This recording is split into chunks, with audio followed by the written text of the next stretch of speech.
Hello guys and welcome back to the channel. In this video, I'm going to show you how you can check whether an Instagram account is public or private. So let's get started. First of all, you're going to open Instagram and log into your account.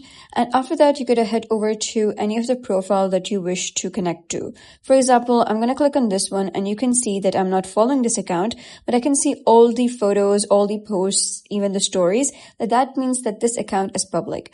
But if I go to this account, you can see it's written this account is private. You gotta follow each other to be friends. Friends on Instagram can message and see stories. Even though this person has 10 posts, but I cannot see any post because this account is private. Now, this was how you can check another person's account.